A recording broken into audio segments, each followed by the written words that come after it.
Hey everyone, we are back for another edition of the Wrestling Underground, the only wrestling podcast that broadcasts from your parents' basement. Wait, that's not right. I'm your host, as always, Chet Porto, and joining me is the glorious one himself, Marcus Green. Marcus, we are days away from COVID mania. Yes, sir. Everything in the world of wrestling might not be on, but we are. So, uh, Because we've been practicing self isolation and social distancing for 4 years. Because apparently you've been around for longer than I keep remembering for. You want to know the best part? Like, I don't remember. I remember how Andrew came aboard, but everyone else, every other one of you guys, I just assume you've been here forever. I don't remember your backstories. I just remember the best way to sum it up. Like I went from a commenter to a co-host. That's not bad. So we have WrestleMania this weekend. 2 nights. Apparently, we'll have some information about how you can order it because that's a thing now. We're also going to be talking about Roman Reigns. We got AEW's new title to talk about, as well as New Japan news and an update about Teddy Hart and his girlfriend, the Man Eater. So we actually got for an industry that has nothing going on. There's nothing but everything to talk about. Firstly, I want to get to this. WWE is canceled for the month of April. Oh, I've been when I saw that I got to use that headline, I was so excited. He finally got canceled.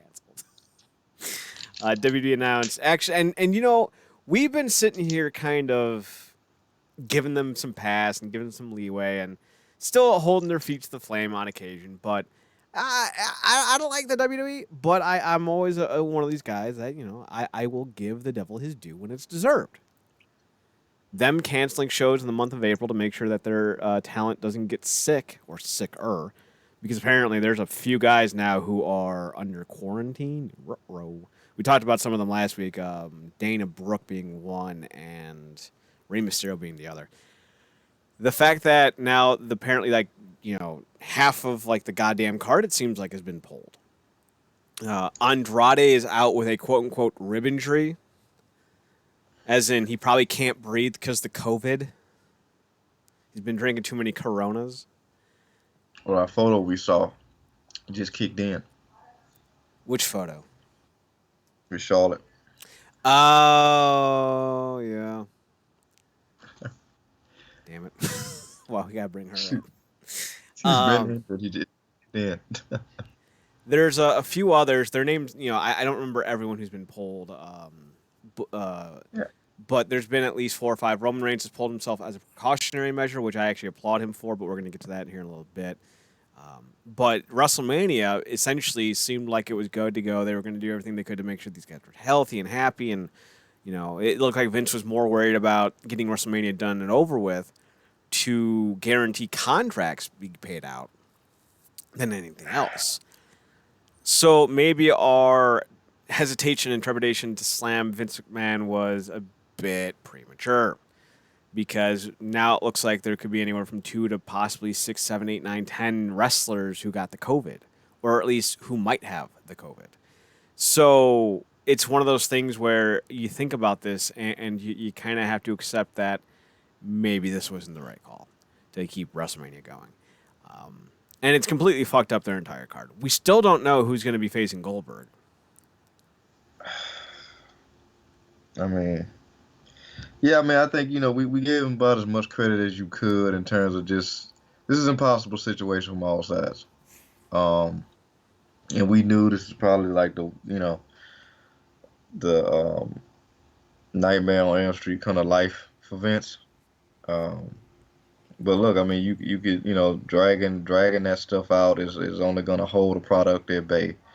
Um, in which case, it already feels like it's being held at bay mostly by him. Mm-hmm. Or you could go ahead and cut your losses, go ahead and do a hard stop in terms of just getting this stuff done with and just move on with the rest of the year. Unfortunately, that the rest of the year is up in the air literally for everybody. So but it does just again speak to um, yet again, one of the problems as a country we're dealing with right now is just how reactionary we've been to this whole thing, which is why we feels like we're behind, and China's like getting on the other side of it.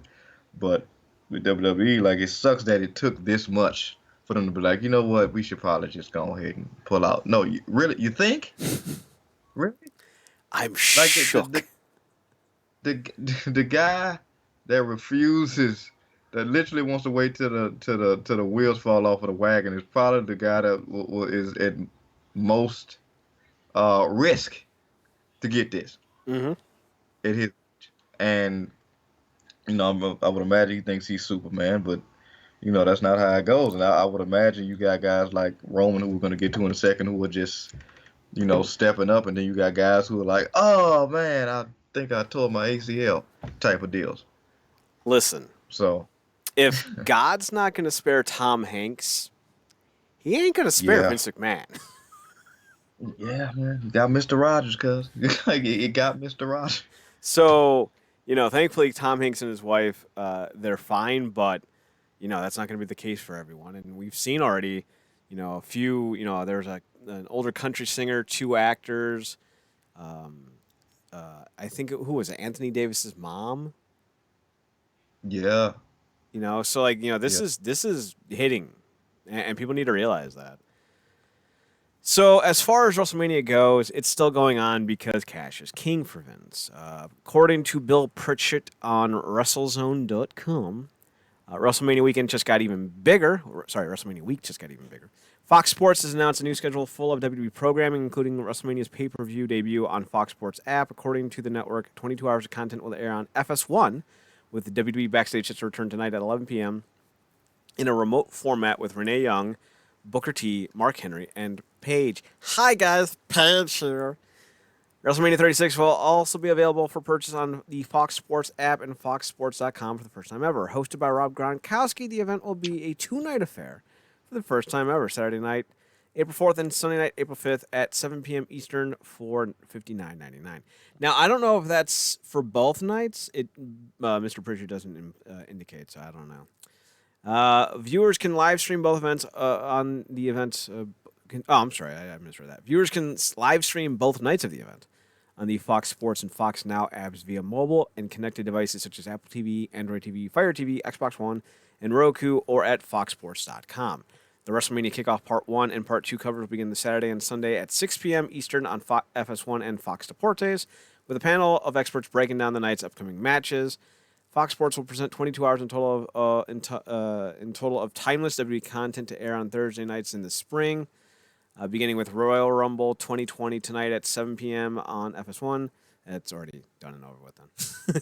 Additional program on FS1 includes 1-hour editions of WrestleMania 31, 33, and 34, in addition to other specials from WWE 24 and Ruthless Aggression series. Content also includes a WWE brand new series titled Best of WWE, featuring Stone Cold, Steve Austin, Triple H, John Cena, Charlotte Flair, Ric Flair, Brock Lesnar, Becky Lynch, Shawn Michaels, Roman Reigns, and The Undertaker. We're pleased to offer this new slate of WWE programming for viewers during these challenging times, Mark Silverman said. 6 months after our historic partnership brought full schedule. So this seems to be a reaction to WWE airing WrestleManias on ESPN. I'm not sure how that happened. That was kind of bonkers. So it looks like we're back to the $60 format. It says nothing about WrestleMania appearing on the WWE Network.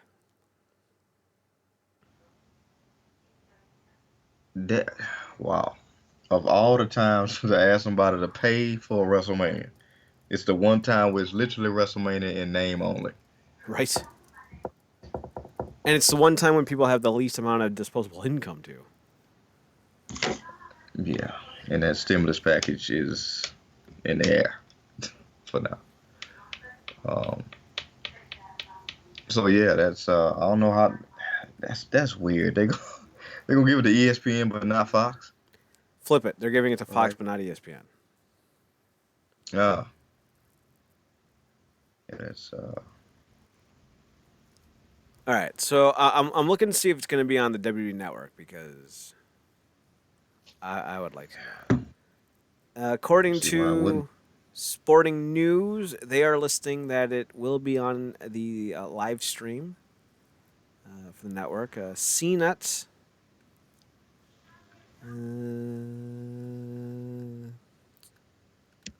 WrestleMania 36 will take place at the Orlando. They're saying that it will be on the network as well. So I guess this is just a different option for... Wait, hang on. I just saw something. I gotta refresh.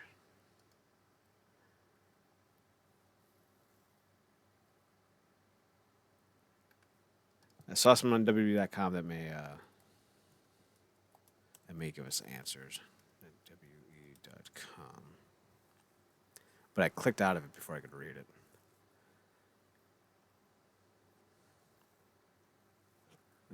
All right, I guess it's not going to tell me now.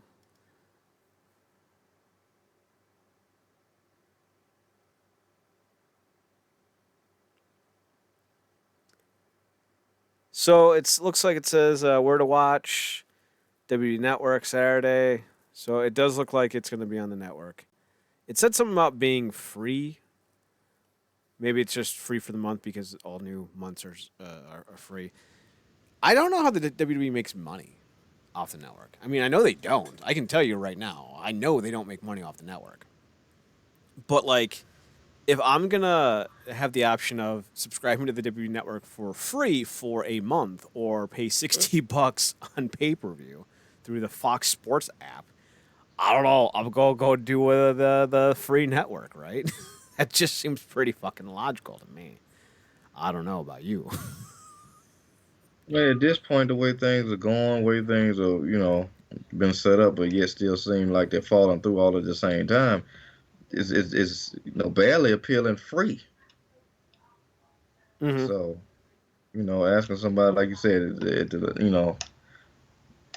the least point when people had disposable income, um, which was the case even before everything went down. $60, for a lot of people is money that gets set aside for a couple months or something for like something leisurely or whatever. But yeah, I mean, this is the last thing you want to do right now is put up like, well, you can go ahead and pay for it. And then specifically, it feels like a WWE thing to be like, oh, well, you kind of do got to pay for both nights type of deal. So, uh, yes, God bless anybody that's genuinely looking to pay for it. Uh, it'll never be the two of us, you know. So there are some updates that I want to touch on. The Miz and John Morrison are out of their matches. And our data champions. Yup. Adorable. Dave Meltzer reported that Miz is out of WrestleMania. Apparently, he showed up to the WWE Performance Center feeling sick, which made the Usos upset and may have ultimately triggered Reigns to pull out of the scheduled match. It has not been reported what Miz was sick with. The Rona. It's a good reminder to maintain social distancing in these strange times. This is from Complex.com. I don't know if it says here, but I read somewhere else that John Morrison was also out. Rey Mysterio, Samoa Joe has had a difficult year due to multiple injuries, wellness, and although the suspension is already lifted, PW Insider is reporting that any Joe involvement in WrestleMania is considered unlikely, which is disappointing since he would be a fantastic outside factor to the Owens versus Rollins matchup. Becky Lynch will have a giant truck, apparently. Becky Lynch is like the worst star I can think of. I don't know why people like her. I don't know. And you want a potential spoiler there, Marcus? Okay. So this is from the Wrestling Observer Radio, Davey Boy Meltzer. Davey Boy Meltzer says that Braun Strowman will be Roman Reigns' replacement for the WWE SmackDown Championship match. Nope. I guess Goldberg's Nope. gonna get these hands. According to Dave Meltzer, the match has already been taped, and there will be a segment on the April episode of SmackDown. That's April 1st. To make it official, Roman Reigns was a heavy favorite to win the Universal title from Goldberg. Strowman would be a great candidate to fill that spot if WWE decides to take a chance on him. Strowman already has proven chemistry with Roman Reigns, and no doubt this post-Mania matches would live up to lofty expectations. So, looking Listen to Lofty. lofty for that. Yeah. Lofty my ass. Um, yeah, that's trash.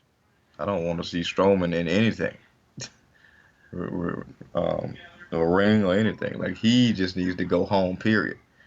Um, but yeah, uh, whatever, man. Whatever. Like again, this is how the chips are falling. They got to do what they got to do. This is the least appealing main event they could have thrown together. Yeah. Well, if Rhea Ripley and Charlotte Flair main events, that's the least appealing. I'm sure it'll be a fine match, but really, who's Rhea Ripley? I mean, come on. That's like main eventing Bound for Glory with fucking Kylie Ray versus Tessa Blanchard. Really? Really? So Reigns pulled himself from WrestleMania 36. He's obviously immunocompromised, or at least he's worried some of being immunocompromised because of his battle with the Big C. I don't have an issue with this. I was actually looking forward to Reigns Goldberg. So this isn't me going, yeah, Reigns gone, woohoo. I was actually looking forward to the match. Like, the only match that I was looking forward to. But I applaud him for stepping up and saying, my life is more important than my career. That's the stance that we should be taking right now. So I'm glad that he's dismissing certain elder Republican senators who are like, yeah, I would die for the economy. You go do that then. Yeah. Yeah, go do that anyway. Leave the economy alone. Just go do it. You don't need a reason. But yeah, I'm right there with you. I mean, for as much flack and as guys like him and Cena have gotten, and a lot of times rightfully so for their on-screen characters, they seem like real good dudes in real life. Specifically Reigns, who gets a lot of rightful flack for some of the stuff that he has to do and go through, but with that character. But I'm right there with you. I applaud him. He put out a video. I saw a video. I don't know when he put it out, but a video saying, "Look, man, a lot of people want to talk trash. Before this whole thing happened, people would, damn near calling me all manner of name to stay out of WrestleMania. Now I'm not in WrestleMania, and all of a sudden I'm, a wuss or something like that. Like you, just saying, like you don't know if I got a new baby, you don't know if I got elders in my house, let alone talking about my, you know, uh, potential health being compromised by his battles with cancer. So people just, I don't know why people can't get their heads out their ass. Like you mentioned the whole thing about, Usos potentially being mad at the Miz. I don't see how anybody with kids is still at the event. Yeah. And he just had damn near newborn, so he really can't afford to be compromised, let alone his health. If anything come up, he can't go back into that house with that lady. No, and I hope he doesn't. I hope he's aware of what he is, or at least potentially is, and I hope he locks his ass away for two weeks so he can make sure that he's not bringing the Rona back home. Dun, dun, Yeah, I dun, mean, it's. dun, dun, I mean, think about somebody like Daniel Bryan. Bree's pregnant. my Sharona. So yeah, like I 100% commend him on, and like I said, it sucks that it's gotten to this point for things to finally get shut down. Because you would think a company that's been in business this long with a certain brain trust, if you could call it that, would have a level of foresight. But again, it's money over everything, like you said. So shouldn't be really surprised at all. Here's hoping that that day comes sooner rather than later. Because can you imagine an 80-year-old senile Vince McMahon screaming at people? I'm telling you, when that man dies, I will shed no tears. I just hope I don't beat him to the ground first. It's like Roger from The American Dad. I can't die yet. Not before Shatner. That's how I feel about Vince. I can't die yet. Not before McMahon. So here's the card as it stood. Changes will be made. There are 16 matches, so it's going to be over 8 nights. Ripley, Charlotte, Brock, Drew, Goldberg, quote unquote, reigns. Becky versus Baszler. Cena versus Wyatt again. Bailey versus Evans versus Naomi versus Banks versus Tamina. The Undertaker versus Styles in a Boneyard match. Owens versus Rollins. The Miz and Morrison, quote unquote, versus the New Day. I was going to say the Big Day. Because that's how Biggie's name right there, and I got ahead of myself. The New Day, Biggie and Kofi, versus the Usos. The Street Profits defending against Austin Theory and Angel Garza. Aleister Black versus Bobby Lashley. Meh. Meh. Hey, remember when they were doing Bobby Lashley versus Rusev for a blow-off? Did that ever happen? Of course it didn't. Why would it? Elias versus King Corbin. Edge versus Randy Orton in the Last Man Standing match. Sami Zayn versus Daniel Bryan. The Kabuki Warriors versus Alexa Bliss and Nikki Cross. And Otis versus Dolph Ziggler. So let's start from the bottom and work our way back up. Here's why Wrestle Kingdom is better than WrestleMania. They blow off feuds or start feuds on their shows. While I'm looking through, all but 2 or 3 of these matches, there's going to be rematches either on Raw, SmackDown, or the next, big event. So what the fuck's the point of WrestleMania anymore? It's funny you keep saying WrestleMania because you listed off all those matches and it just sounded like a 3-hour Raw. Yep. So let's start with Otis Ziggler, which is not going to culminate at WrestleMania. Obviously, the end game is for Mandy Rose to turn face. Apparently, that's not going to happen at WrestleMania. That's a thing. I got Ziggler winning and Otis looking all lace sad at the end of it, like.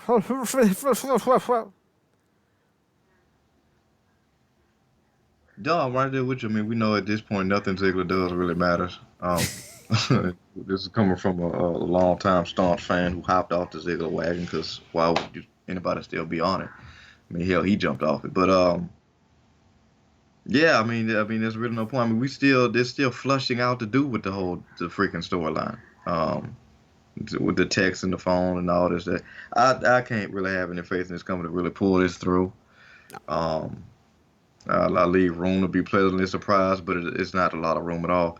So, I mean, really, if the thing is to culminate with an Otis win without a crowd, it's gonna suck. And like I said, it needs to be fleshed out more. So, just continue to build up the tension because we know that a lot of these matches are rematches. So of course, once they get back into the swing of things, it's just gonna be a bunch of Mania rematches because again, rinse, cycle, repeat is the formula. So yeah, Ziggler goes over and it means nothing. And it means nothing. Bliss and Cross versus the Kabuki Warriors. I heard a rumor that Kairi Sane hasn't been on TV, but I might be wrong on who because it might be Kairi Sane, it might be Asuka, it might also be because they have like 3 or 4 Japanese women now. It might have been one of them. I was just waking up when I read it, so I don't know if I read the right one. So I don't know if that's true or not. But either way, I got Bliss and Cross to go over. Just these titles mean nothing. The WWE Women's Tag Team titles have been more poorly used, have been used worse than the Knockouts Tag Team titles back in the 2000s, late 2000s, early 2010s. That's how bad these titles have been used. You put it ahead of the 24/7? Yo, yeah. Because the 24/7 is a joke belt. And it's provided a lot of good joke moments. Yeah. It's been doing its job. Yeah. I don't know if these women's tag team title belts have been doing their job. Yeah, or if Vince or any of the creative team even remembers that they're there until they have to book the match. But for me, I go with the Kabuki Warriors just because I'd rather see them have any sort of momentum over Bliss and Cross. We seems not too long ago, like we was praising, singing Bliss's praises, but she's fell off, and I liked Cross more when she was this all frantic maniac in NXT. Now she's talking too much and just it's just not good for me. Like I know a lot of people were entertained by her commentary on SmackDown, but it's like it don't mean nothing when that show is at the state it's in. So uh, for me, yeah, I go with the Kabuki Warriors because them having any momentum is better than uh, really a lot of the females on that roster right now. I think Bliss is kind of still dealing with neck and head injuries. At least that's kind of my perception. She was having some good matches, especially in like 2016, 2017 when she first got to SmackDown and became the champion. Yeah. But she's been really injury plagued. I wouldn't be surprised if in the next year or two she ends up walking away from the business because of health issues. Hmm. She's been taking a beating. She's a tiny little one. Like people don't realize, like she's what 5 foot, maybe 115 pounds on her best day. That's Yeah. not a lot of mass. And Nikki Cross is probably like 155. And she does a lot of those fucking crossbody runs. So like, you take one of those and that's 45 extra pounds slamming into you, closer to 90 pounds considering you have to add weight plus momentum.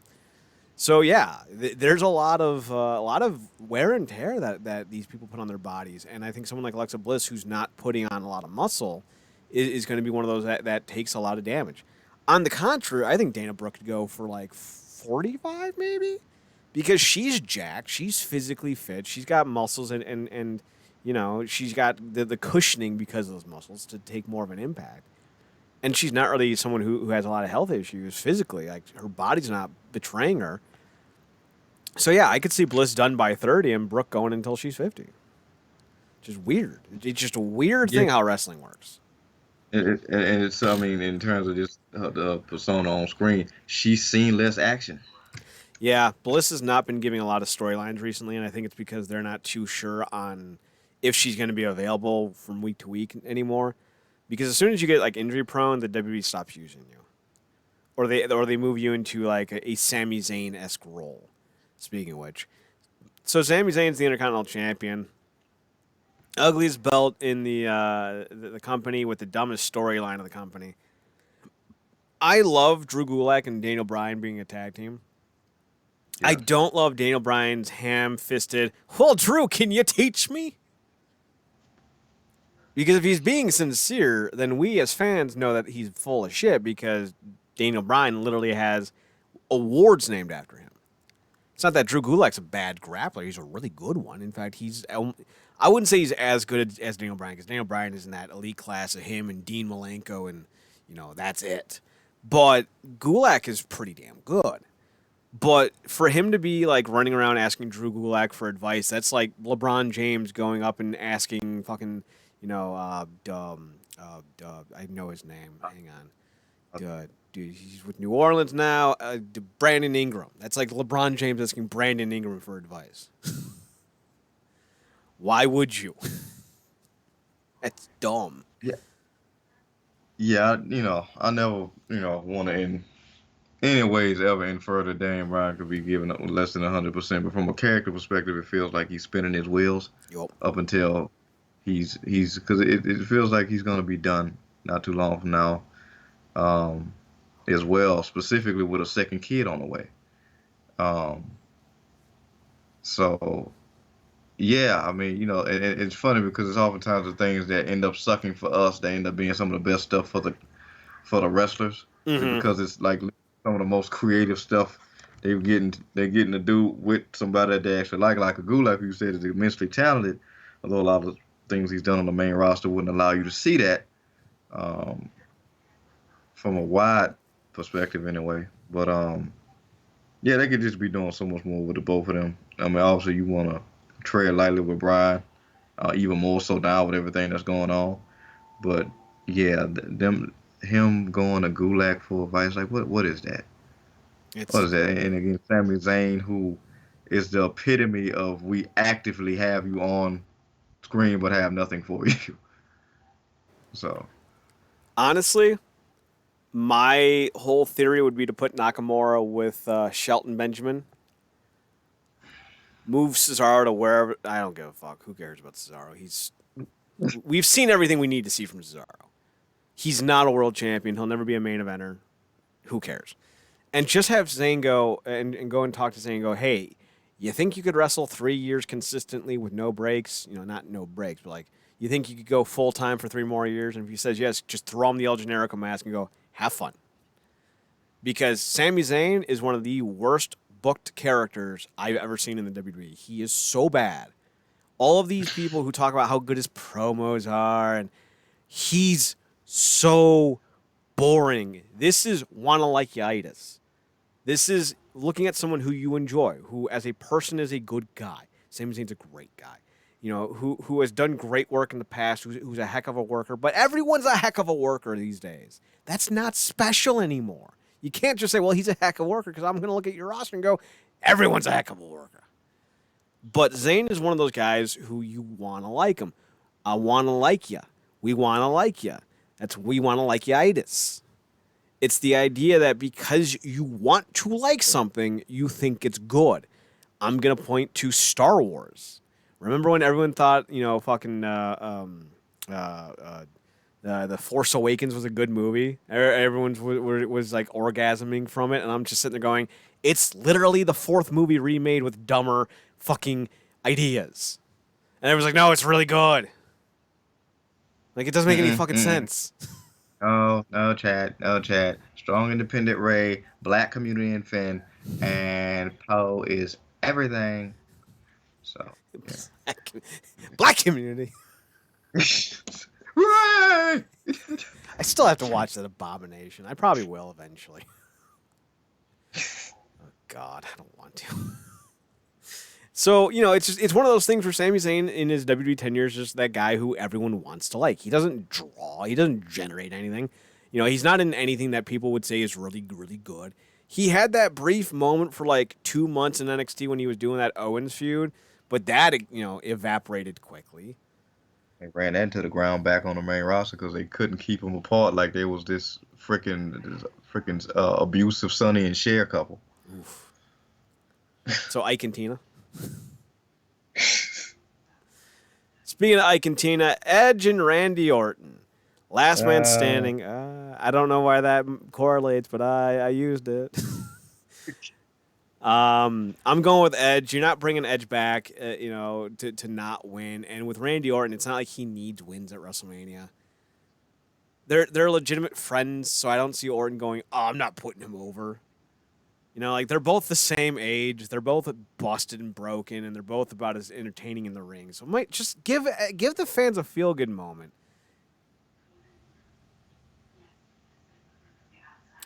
You know, Marcus,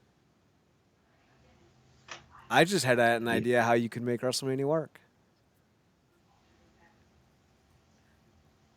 Take reactions from streamers as they're watching live and juxtapose it against the in-ring action.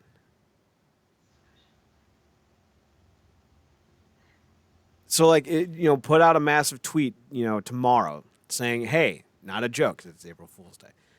This isn't a joke. If you are going to live stream your reactions to WWE, tweet at us, and we will use your reactions during the matches. That way you can still get the fan support and the fan reactions during the matches. I'm a fucking genius. Hire me. Someone not named. Hold up, good buddy, old pal, old friend. Uh-oh, whatever. It's a good idea, except we know that they're not gonna put up any true subjective reactions. It's all gonna be, oh my God, Becky Lynch is the Irish redheaded Jesus. Irish. You know, one day Becky Lynch is gonna spit out all those marbles she has in her mouth, and she'll sound phenomenally. But until that day, she's gonna sound like this. at least there's someone in Seth Rollins' family with a more annoying laugh than his. Every fan of their post is gonna probably have an entire social media page dedicated to one person in the match. See, and now you're right. They're only going to have the fans that are excited. But honestly, with everything going on, that's all I kind of want to see. I don't want to see the dude bro in his fucking frat basement going, Rhea Ripley should have won. Who cares? I want the 14-year-old little girl going crazy because fucking, Edge beat Randy Orton. Or I want, like the 57-year-old grandpa with a little newborn watching the Street Profits win going, see, you can do anything. I don't know. I just want some goodness in my world right now. There's too much darkness. Yeah, we'll see now almost. Let's see, not. I don't only want this now to get your reaction to like a way over exaggerated reaction. Like watching you react to somebody going like, dude, how is it Bobby Lashley not world champion? How is WrestleMania's main event not Brock Lesnar, Bobby Lashley? I mean, are you fucking stupid? Oh my God, people. It writes itself. I'm so mad. That'll never not make me angry. Speaking of being angry, Elias versus King Corbin. No one's going to jump out of their seats for a King Corbin win. The fact that this character keeps wiggling his way into scenarios to which he should literally be speared out of, not like with a wrestling spear, like with an actual spear, is it's amazing. And I like Elias, but he doesn't matter on this show. They could give him a win, but again, it won't matter. He's just the guy that hums his guitar string and says little whippy stuff. He's basically the musical Heath Slater from years ago. He's a one-man band. He's honky tonk, man. Like, what are you gonna do? Like, I feel for you, Elias. You got tremendous charisma, but you are not entertaining in the ring. However, one match that could be interesting, because I think it's going to go about 2 minutes, is Aleister Black. Well, who you picking with Edge and Orton? Who you picking with Bryan and Zayn? We haven't picked. Yeah, it's that bad for us. At this point, that fan thing might be a legitimate improvement. Bryan and Zayn. I guess I go Bryan, because Zayn, if he does get anything, it can't last long. I concur. So, and I see title at this point means nothing. Let's be honest. So I'm going Bryan with that. Edge and Orton, got to give it to Edge. At this point, I mean, it's literally the only fully emotionally investable thing of this entire show. Mm-hmm. Just because of how they built it up. So I'm going, got to go with Edge for that. And you would say who we got now? Black and who? Elias and Corbin first. Elias and Corbin gives a damn. It doesn't matter. We all lose with this. I'm gonna just go with Elias. I too am going with Elias. Yeah. So now we got Black versus Black. I mean Black versus Lashley. Excuse me. Yeah. Blurby. Blurby. Blurby.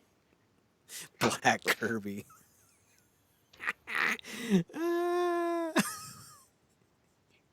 I gotta make that a thing, man. So I got Black winning, and I got Black winning relatively fast. He's got mystique. He's so good in the ring. I don't need him to cut promos.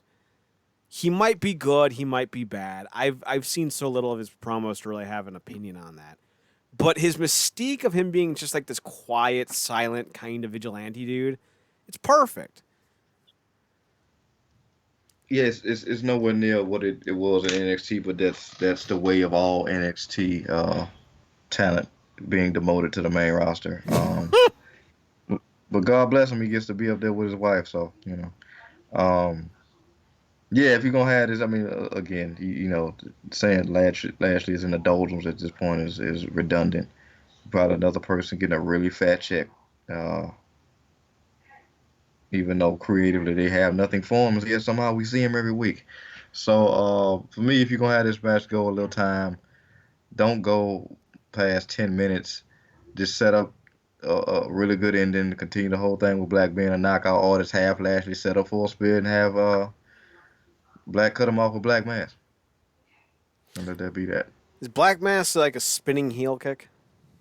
Mm-hmm. Okay. I was going to suggest a flying knee, but if if I was right about the spinning heel kick, that's fine too. I was looking for like some Yeah. type of strike, so that'll work. Street Profits defending their belts against Austin Theory and Angel Garza with Selena Vega. Both of us are going with Aleister Black. I think both of us are going to go with the Street Profits here. Oh wait, sorry, no, they're Blacktown on a Vince McMahon show. They'll probably lose then. That's my boy. My bad. I There we forgot go. who we were dealing with. That's my boy. And yeah, I mean, got Selena Vega in the corner. I mean, and they've mildly, smartly stumbled into this thing where, okay, we're gonna keep up with like a rotation of three or four, and when one gets injured, we'll insert somebody into the thing. So now it's Garza, Andrade, and Theory, and that's a great little trio right there. Theory is got a lot of promise. I got my eye on him in NXT. Maybe not anymore since he's be filling in duty right now. But yeah, I'm gonna end up going with them because I mean they got Zelina, and again, it's the Street Profits. They, like in NXT, they won't have the titles long, and again, it's the black talent on allegedly the big show. So let's continue to pull the rug from under them, and just say they should have been happy they got the titles at all because that's the narrative, right? So. The only black talent that ever seems to get anything at WrestleMania is the New Day. So with Miz and Morrison likely being out, I don't think they're still going to do a ladder match. I heard a rumor that they might do like Jey Uso versus Big E in a ladder match. I don't know if that's true. But let's just assume that they're going to go the New Day versus the Usos. I mean, it's not like we've never seen that matchup before. I'd rather see them just make this match an up, up, down, down special of both teams battling each other with their characters on WWE 2K. So I got it. It's going to be a 2 events, 2 out of 3 falls match. So here's what you do: the winner of a tag team thumb wrestling match. That's the first event. You then go into the second event, which will be the Usos playing as the New Day versus the New Day playing as the Usos. The winning team gets 2 points. That way, if Big E as Jey Uso pins Jey Uso as Big E, there's controversy about who really won. I mean, if we're gonna go convoluted, we might as well just go fucking all in, right? Yeah, go I balls don't deep. care about. I don't even care about the particulars. I just want to see them character swap at this point. Right? Freaking big playing a Samoan, air dry humping Samoan. That would be great. Another idea is putting Jey Uso with Big E and Kofi with Jimmy Uso, and making it so that the winning person's original team gets a title shot, but also like have like another stipulation where the losing team is suspended for a year or some shit like that.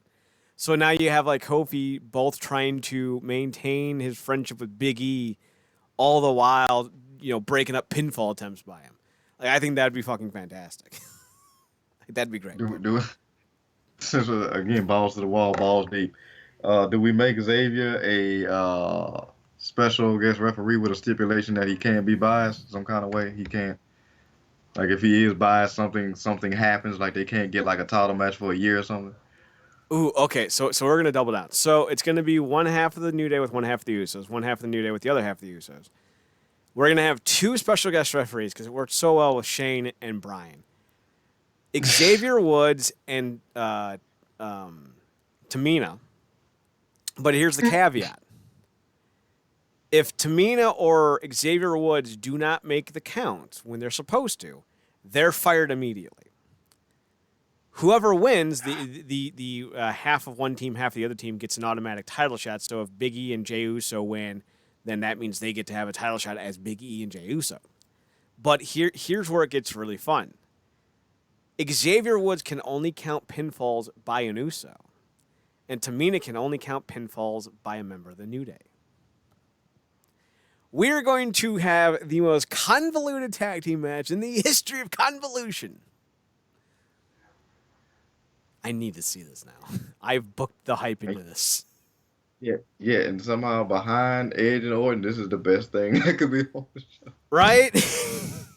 We have done it, Marcus. We've made it into a thing. So we got Nazi Jesus versus Kevin Owens. Sorry, Flabby Owens. Wait, no, I'm right. This is the least excited match I'm about on this roster. I don't care about Kevin Owens. They had an opportunity to make him really something unique and special, but in WWE fashion, they made him just like everyone else. Oh, and they gave him a stunner for some reason. Okay. And we got Seth Rollins, who, fucks Nazis and sounds like ass and dates Becky Lynch, who sounds like she's got marbles in her mouth. So, I just don't give a fuck about this, and I'm not even going to make a prediction. Oh, by the way, I'm going to predict the New Day to win on the tag team match. I'm gonna go. Yeah, I'm gonna go against the grain and go with the Usos. Okay. Again, it's the 10,000 match, but what are you gonna do? So I'm refraining from Owens Rollins. Are you gonna pick? KO. Next up is a boneyard match. What the fuck that is? Honestly, they should have done the idea of Styles in the Club versus The Undertaker, Kane, and Aleister Black. It's funny because I heard somebody say it basically seems like apparently AJ got on some type of thing and it was like he don't really know what it is, although he got some type of idea. It sounds like it's basically a graveyard match, except they don't want to call it that because of it's a little sensitive talking about death right now. Mm-hmm. It seems like classic WWE fashion to do something like that. So again, this is supposed to be, I guess, I heard it's supposed to be shot cinematically or something like that, which I think would behoove the Undertaker more so. We're interested in seeing how they do this. Maybe they're gonna do it in the vein of, I guess, what they did with Orton and Bryan and that Sister Abigail house thing type of deal they did. God. But we'll see. I can't see Taker not getting the win. But, stranger things could happen. Apparently, I guess they may have also shot, multiple endings to prevent spoilers, so who knows? I think the funny thing is, this could easily be a Vampiro Demon, or is it Vampiro Sting graveyard match from WCW. Remember that atrocity? I think it was. Yeah, I think it was Demon versus Vampiro. Any percentages because he kind of went American Badass with his the other night with Styles, called him with the promo, and basically told him to bring the ass hats Anderson and Gallows because at this point, basically how you sum them up. What are your odds of potentially seeing a certain mayor pop up in the favor of his brother? I could see it. I could definitely see it, especially if they shot on location with the club being there. I could definitely see that. Yeah. I'm with you. I think Taker takes it, but we'll have to wait until Saturday or Sunday to find out. I think they should announce who's going to be on what day already, but I don't know. Bailey, Evans, Naomi, Banks, Tamina. The fatal five-way elimination. Who gives a fuck about the SmackDown Women's Championship match? I'm going to just say Lacey Evans, just to be different. I would have gone Dana Brooke if she was still in the match. I want to say, I love this growing thing Chad is getting for Dana. What do you mean getting?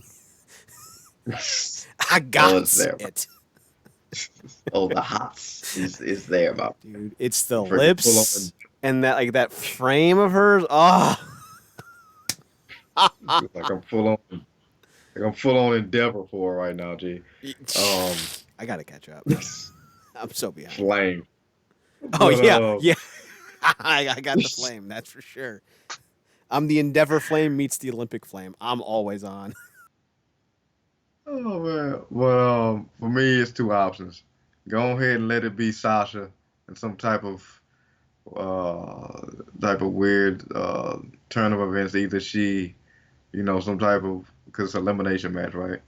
Or I don't know why I was It's thinking about elimination. the freaking okay, some kind of way she knocks out Bailey, and then that's the thing, or she ends up it comes down to the two of them, and she somehow rolls up and doesn't do the quote unquote honorable stand up one on one type of deal, but either go with Sasha or just flip everybody off and give it to Tamina. Is Tamina your official pick?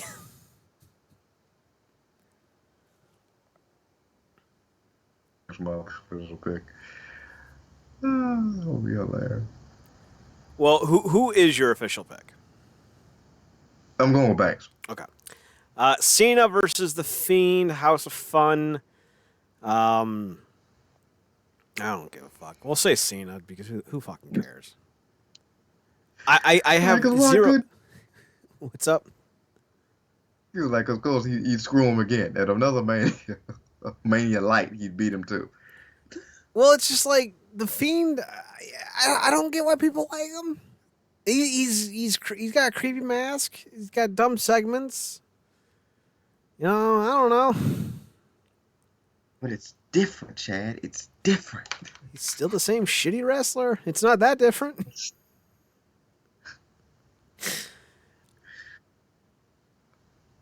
All right, I'm going Cena. Who you going? Uh, yeah, I'm gonna go. I'm going ahead and give it to the Fiend for this, Okay. for whatever reason. Yeah. Lynch versus Baszler. I'm gonna go Baszler because I don't know. I don't really give a fuck. Yeah, I'm right there with you. I'm going with Baszler because at this point, I'm done on Lynch. I'm sure she's a very nice lady, I doubt it. but I'm done. She dates a Nazi fucker. How uh, nice can she be? It's the truth. like that, like she's Nazi nice, which is not at this point. she's not. She's Nazi nice if you know what I mean. No, like let's be honest. Seth Rollins is a terrible human being. He cheats on his spouses. He fucks Nazis. That's not a euphemism. I'm not being a joking kind of person. And Becky Lynch has no problem hopping in bed with him. What does that say about her? Again, I say this all the time. There are only two people who ever collect Nazi paraphernalia.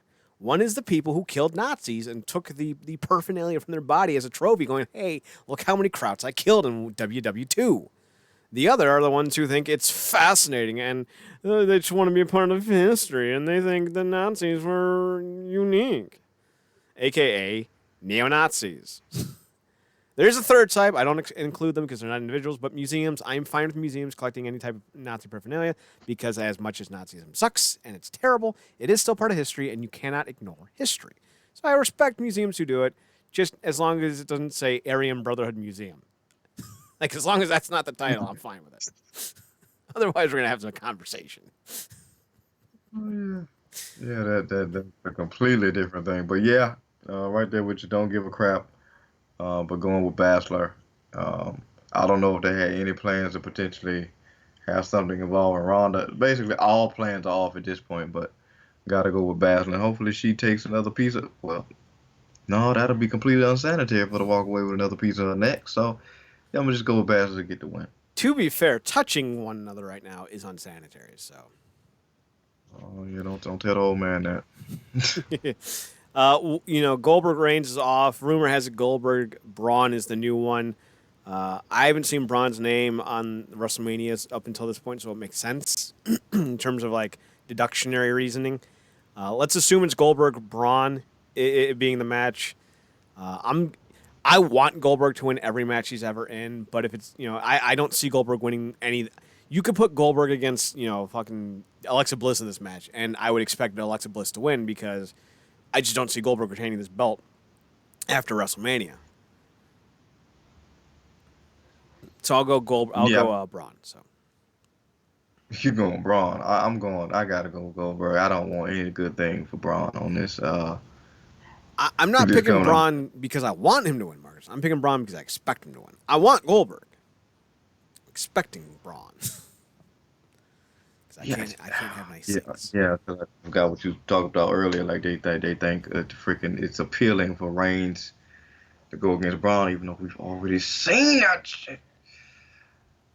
Like most of this damn card. I'm gonna just go ahead and go with Goldberg. I hope he just spears him a bunch of times because if he even attempts to try what can only be a half-ass jackhammer, I I hope mean he. hell, it'll be a half suplex. You know. I hope he does try the jackhammer because if he can get Braun up and drop him, that'll be amazing. And if he drops Braun on his head, I don't want it to happen. I hope if Braun does get dropped on his head, at best or worst, it's just a mild concussion. But, shit happens. Lesnar, McIntyre, I, I don't get the hype around McIntyre. I never have. I expect him to win, so I'll pick him to win. Yeah, I do feel bad for him because obviously he was gonna get the moment, the mania moment. Finally, a young guy who, you know, um, WWE finally got behind get that moment at Mania, but he's not gonna be able to do it in front of the proper crowd under the right circumstances. But I do expect this match to be entertaining to a degree. Um, but at this point, even with everything around Lesnar, it's still in a way it kind of sucks if he drops the belt because like you almost forget just how much you enjoy the guy until you go back and they freaking re-aired that match between him, Cena, and Rollins. Mm-hmm. Where he was just jacked and just like that guy. Like nobody turns it on better than Lesnar when he's on. So I don't know how things are gonna go with Drew. I want him to get it, but there's a reason why they've had Brock in this position for as long as he has, even with his. Though I feel like we've seen him more in the past couple of months than we've seen him in years. Um, and obviously at this point it's out of necessity, but yeah, I'm gonna go ahead and pick Drew because I mean that's the story. You're trying to turn this whole new thing over, and yeah, you gotta try something new going into I guess when that because you said they off April, right? So Yep. sheesh, This will be yeah. their last So show, barring they may have taped a Raw and SmackDown post WrestleMania already. But as far as any yeah, new tapings go, there isn't any. So there might be there's WrestleMania, and then there might be a night after WrestleMania Raw, and a night after WrestleMania SmackDown. But that's yeah, essentially it. yeah. Well, yeah. I wouldn't be surprised if they had Lesnar retain, but I'm gonna go with McIntyre's my official pick. I'm going with McIntyre too. Enough fans seem to want McIntyre, but I don't know if fans really know what they're getting with McIntyre. I do. We saw him in Impact. He's fine as a wrestler, but I don't want him carrying my company. Charlotte Flair versus Rhea Ripley. Again, this is like McIntyre all over again. It makes sense for Rhea to win, establish her as a new top star, but I still see Charlotte Flair winning. Yeah, ain't no boy. What's she gonna do with the NXT title? I mean, What you, so I mean that's I don't we don't need to see it back in NXT. This is just a whole thing. Um, this is her Reigns moment because they really don't like her being title less. mm-hmm. They can't have her in everything all the time, even though they try their damnedest to. So this is her thing, and she's gotten a lot of the edge over Real, where she did like a sneak attack on this past show. So yeah, all signs point to Rhea, and at this point, with everything that we've gotten from Charlotte over these last few years, she can afford to take an L, and hopefully they hand it to her here. Because again, what is she gonna do with the NXT title? Makes no sense. You're still building up momentum with Rhea, and she still has stuff to do with NXT. So here's a better alternative for Goldberg. Correct me if I'm wrong on this, because you know me, I'm so on top of the WWE product. Why not Finn Balor? Is he hurt? No, involved. He's on the verge of. He's about to face Walter. Or For, he's set to face Walter whenever those things go through, because again things are pushed back. But he's on a collision course with Walter for that UK title. Jesus Christ. He's not even on the bigger NXT show. He's on the half breed NXT show. That's great. I love it. He said the half readings. I mean, basically, that's what it is. Hey, remember when the pro wrestling scene in the UK was strong and healthy and people liked it? I forgot that's not a joke. So let's talk about this real fast. Samoa Joe's commercial where he sustained a concussion was released. It's terrible. Becky Lynch and Ricochet might be the worst parts about it. How do you feel about the entire promo? Because I asked you to watch it, before we started the show. It was bad. It was real bad. What did you think of it? I think the best thing that I saw when this whole thing came up is how badass Samoa Joe looked in the thumbnail. That didn't That's last about long. it. If you know, like we know, every part of the suck of Raw was put into that thing. Ricochet continues to look completely mediocre. Becky Lynch is supreme queen of annoying at this point, and everything else is just completely unnecessary. Must be Monday? No. Getting yelled at by an 80-year-old man who thinks sneezing is a weakness must be Monday. All plans changed 30 minutes before the show. Must be Monday. 47 rewrites in 27 minutes must be Monday. A bunch of vaguely racist comments about the black community must be Monday. Speaking of must be Monday, Cody Rhodes released a statement today, or announcement yesterday. I'm sorry, my bad. A new title. It's going to be the TV title. It's returning, but it's going to be called the TNT Championship, and they're going to have a TNT championship tournament to crown a new or the first time ever champion. So it says here the first set of matches include some big ones with Shawn Spears taking on Cody Rhodes and Sammy Guevara matching up against Darby Allin. The next half of the bracket will be announced today, likely during the later episode of AEW Dynamite. No, this was from this morning, I think. Yes. Okay, so no, it'll be announced tomorrow on Wednesday because they announced the championship on Monday, so this is the first half of the brackets on Tuesday. Next half will be tomorrow. So Darby Allin versus Guevara, Spears versus Cody. Best of my recollection, all four of these men have issues with one another. Cody and Spears obviously had that awful fucking feud from the summer and fall, while Guevara and Darby have exchanged a match or two, if I'm not mistaken. Correct? Yeah, they did a real great match at the last pay-per-view and still have ongoing stuff. I would prefer if these opponents were switched because I don't care to see Cody and Shawn again at all. Um, but it is what it is. Hopefully the latter matches that are announced aren't like a bunch of rematches like we're getting with this. Like I like everything that's going on with Darby and Sammy. They got great chemistry together, but you don't want to run that like the Usos and New Day. True. Who would you rather see win? Cody and Spears? Cody or Spears?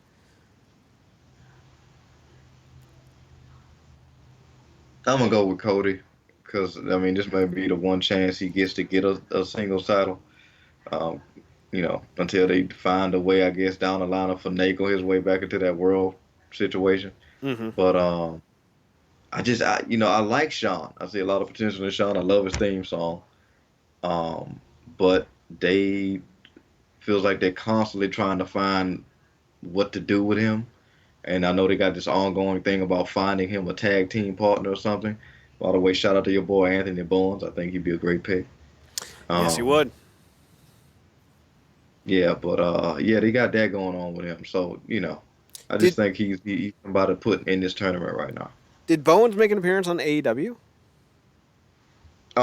Video submission. Ooh. So Darby and Guevara, who's you got? I'm gonna go.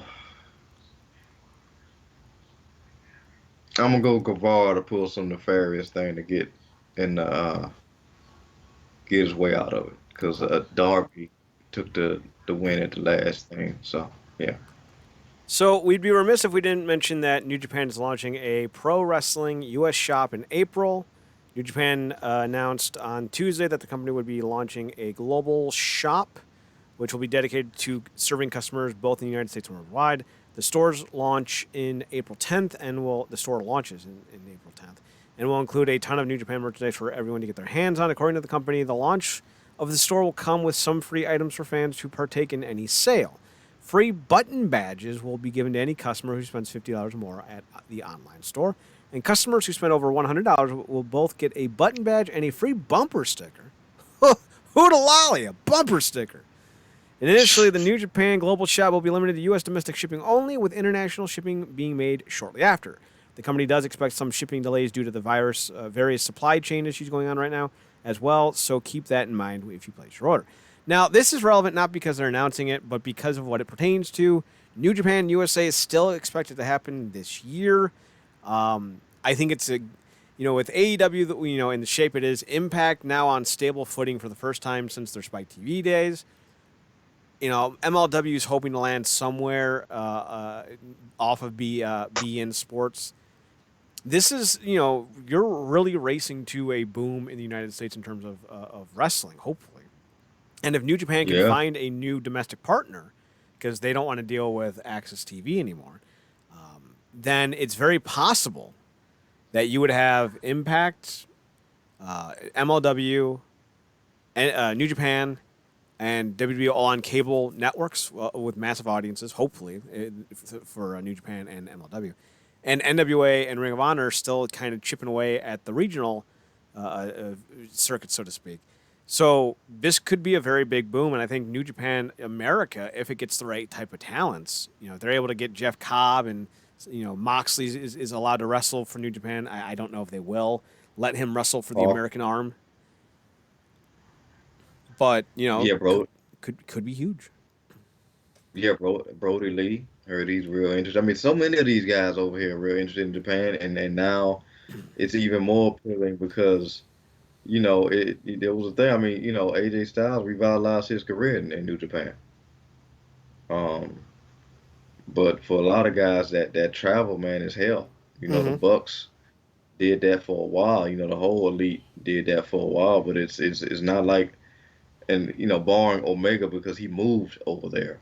Mm-hmm. But that's not the easiest thing to do. I mean, it's worth it for the you literally get to do the best of this sport that you love, but that travel is hell. So for them to be able to bridge this gap, I think it's going to bring in so many guys because a lot of guys have, well, some of the smartest of guys have said that they've always wanted to be in New Japan even before they wanted to go to WWE. So you got guys like Jericho who've done it, and so many others, and guys like Brody Lee, and I can only imagine other guys who would like to go to New Japan. So like you said, they get some good footing. I mean, like you said, WWE, AEW.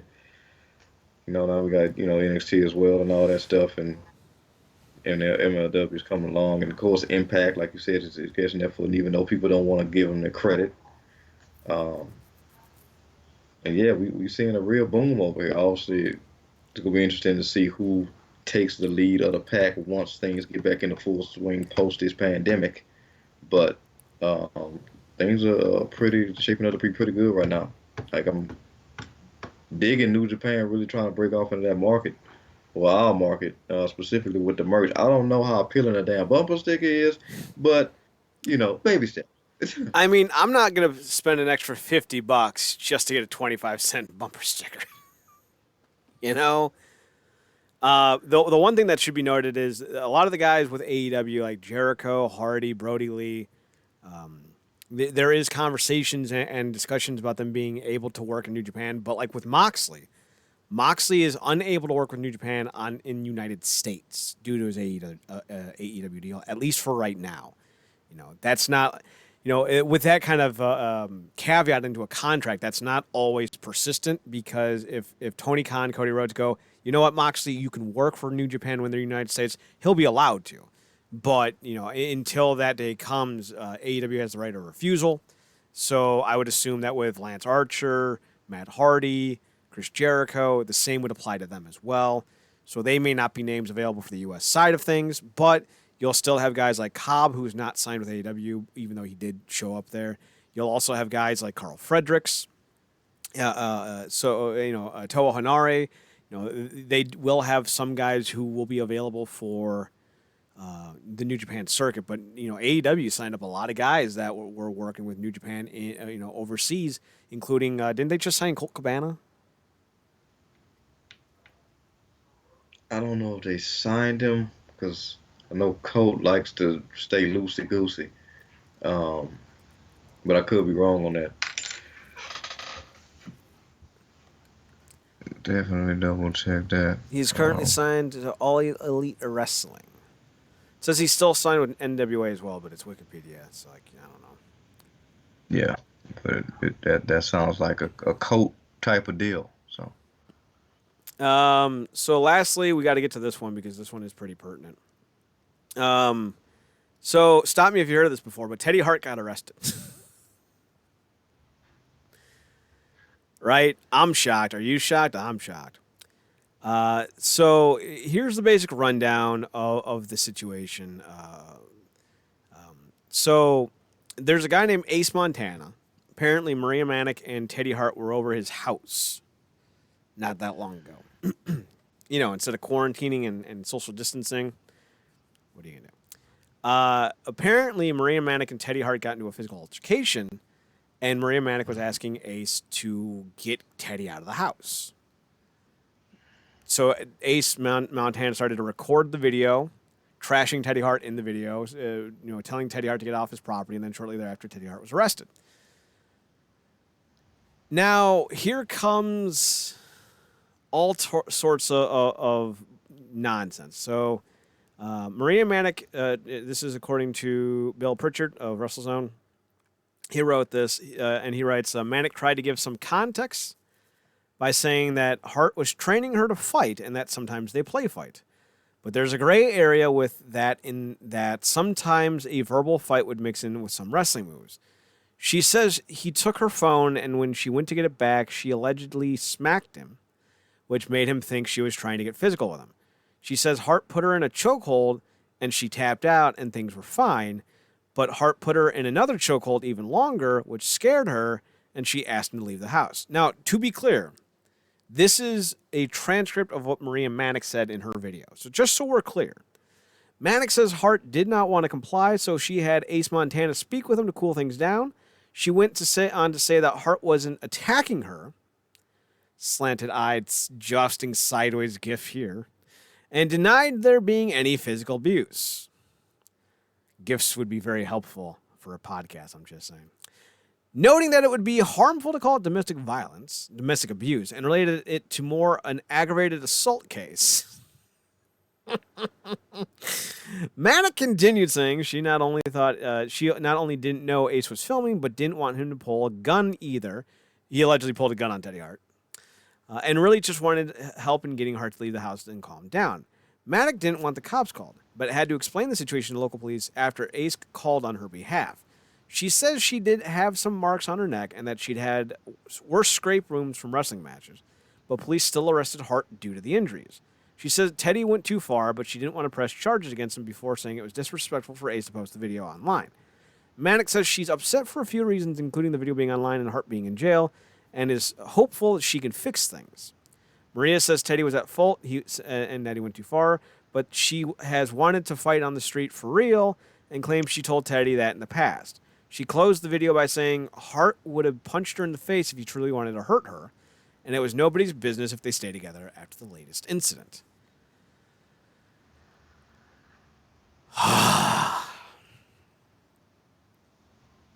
And we're not even in a relationship.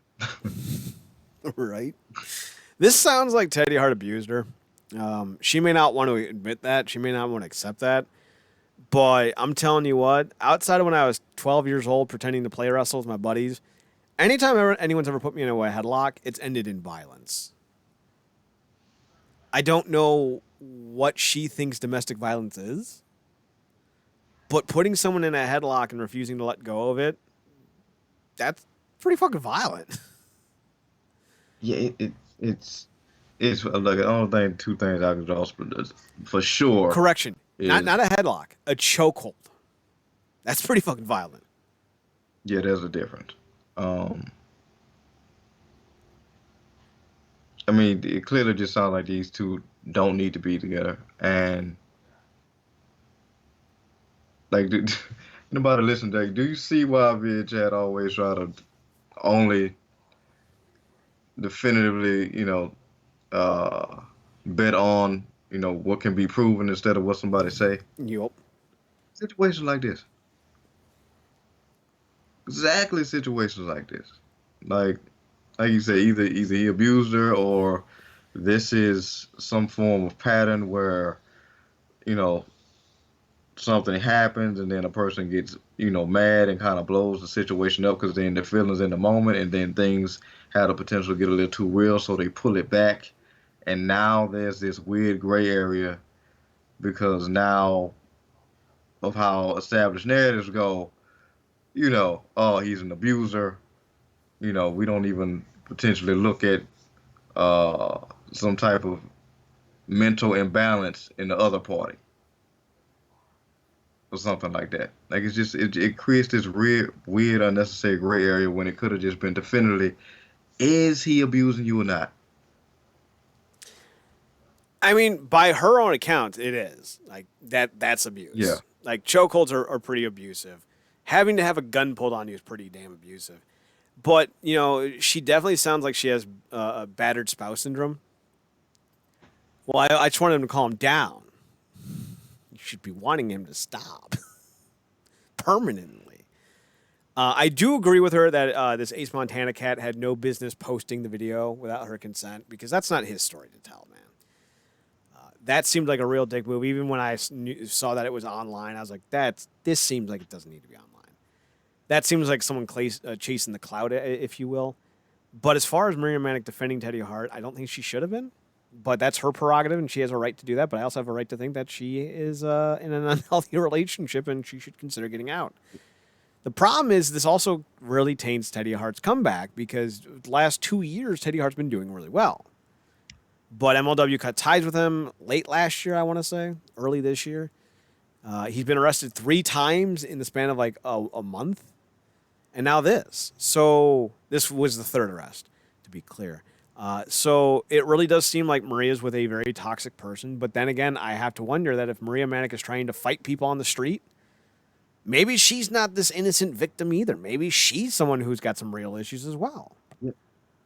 yeah. That's why I said that. That's why I said there's a lot of gray area with this because in talking about the guy that was recording the video, it kind of like harks back to what we see now so many times, like when something real serious is going down, instead of a person reacting and trying to do something humane, they want to pull it out and record. Like I guess some people will look at it and be like, well, he was smart because you need to have proof of things should they go left. But it's like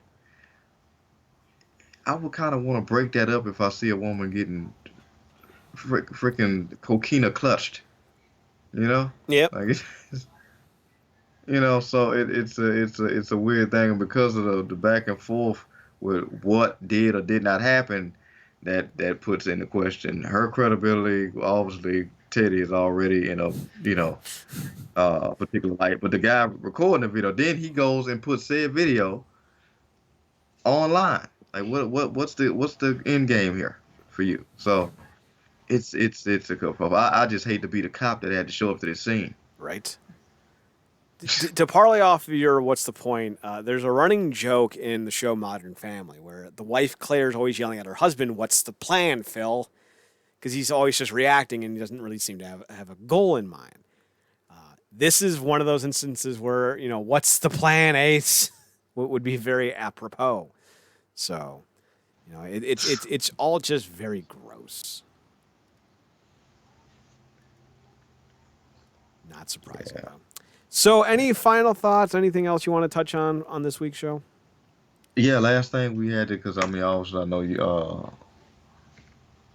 'Cause I feel like the last time we talked about it was AEW related, but freaking Impact has a new acquisition.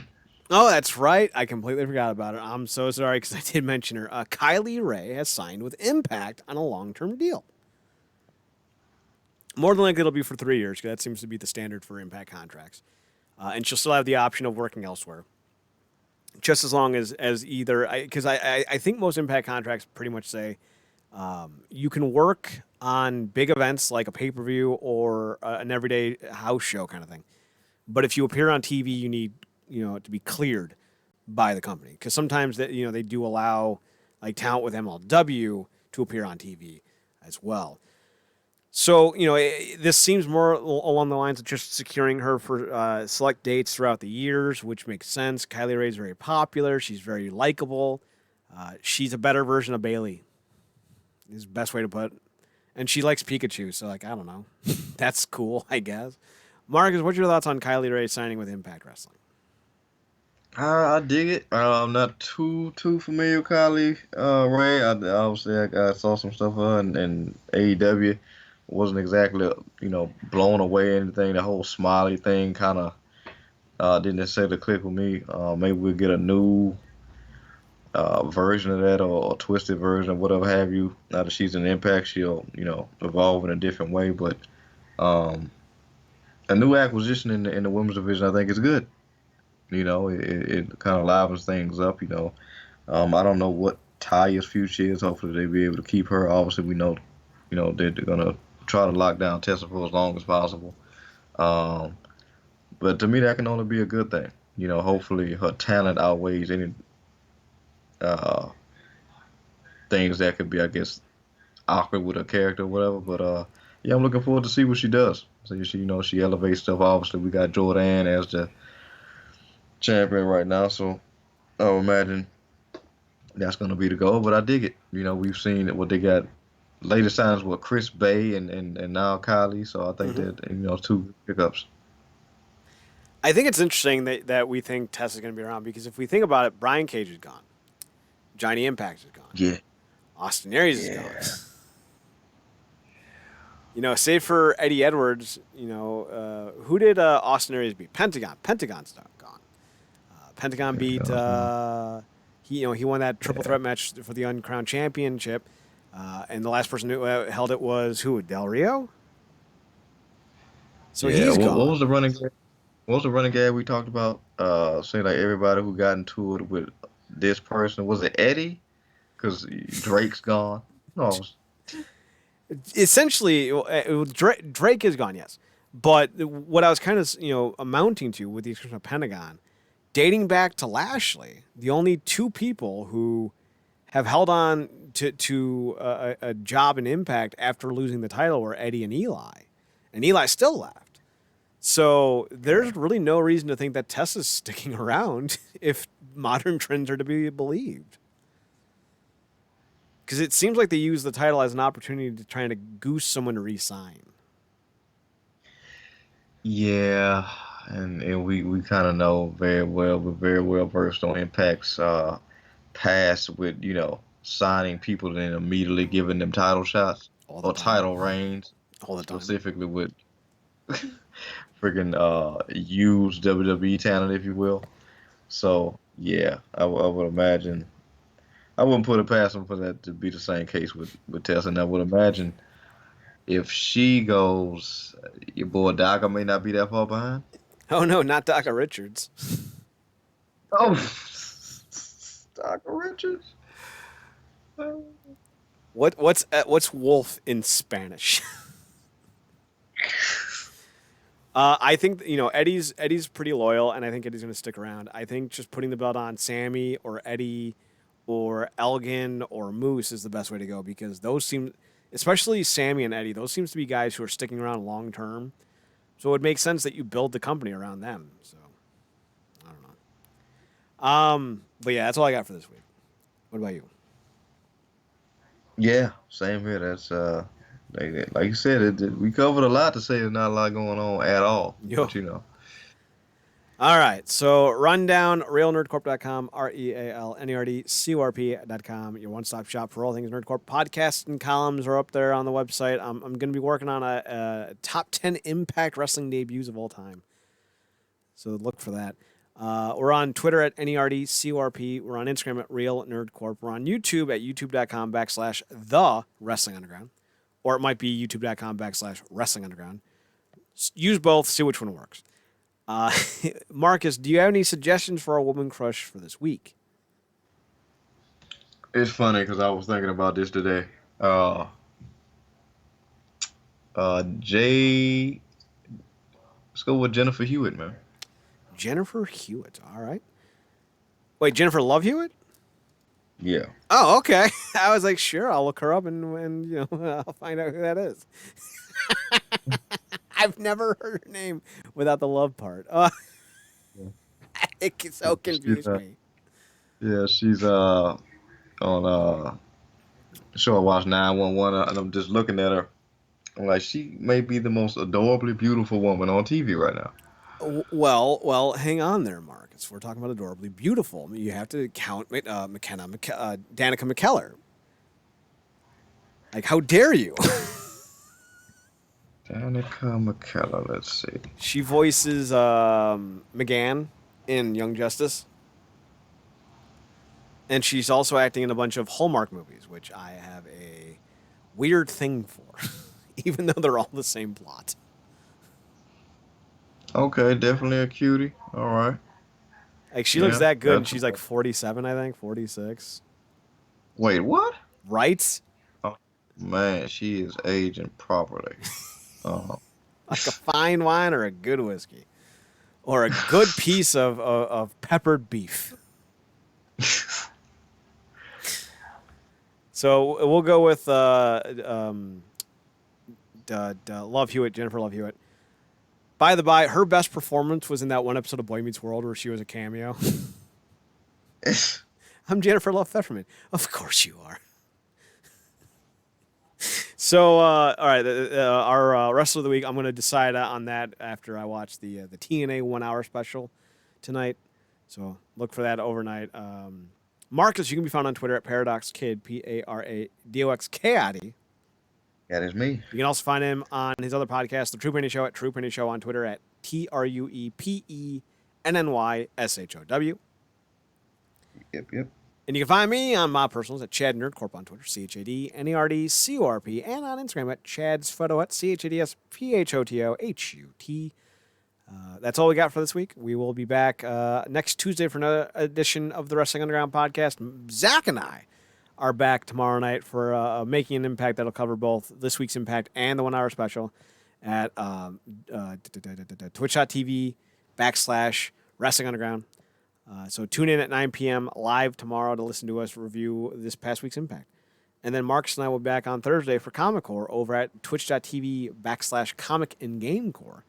We're going to be advancing on in the next book of the boys, the next arc of the boys. I don't know what the next arc is, Marcus, in terms of length. If it's more than 6 issues, we'll stick to just that issue. If the two next arcs combined are around 8 to 9, we'll do both. But I don't want to be doing 10, 11, 12, 13, issues. So we'll go accordingly, and I'll probably send you a text, tonight, almost after the show's over, to let you know officially. But we'll do at least the next arc of the boys, and talk about Zack Snyder releasing a directorial track, if you will, for Batman v Superman. Yes. I might have plans for this week. Sync up and go. But that's all we got for this week. We'll talk to you guys soon. We will. Marcus, you want to do a post-WrestleMania show on Sunday? Yeah, that's fine. Okay. So after the second night of WrestleMania, we will be back. We will. I got to do GameCorp Saturday, so it just doesn't make any sense to do 2 shows back to back that close in time. So we'll just do one WrestleMania recap show on Sunday in totality, and then we'll be back next Tuesday for fresh stuff, if there is fresh stuff. So, we might not have a show next Tuesday. We probably will, but I don't know what it's going to look like. Just fair warning. because it's hard for us to talk about things when there's nothing to talk about. But it might be a good time to also start doing some reviews of things and surmisings and stuff. So like, just stay tuned. Hold on to your butts. It'll be an interesting few weeks. So with all that being said, we're done. We're off for the night. You guys stay safe. Social distance. Hang out in your mom's basement. Eat some taquitos and some Hot Pockets. And enjoy the downtime, because eventually we're all going to have to be making up a lot of work. Well, you'll be making up a lot of work. I'm still working. Marcus, with all that being said, we are done. Take us home. And remember to watch more wrestling. Good night, meat.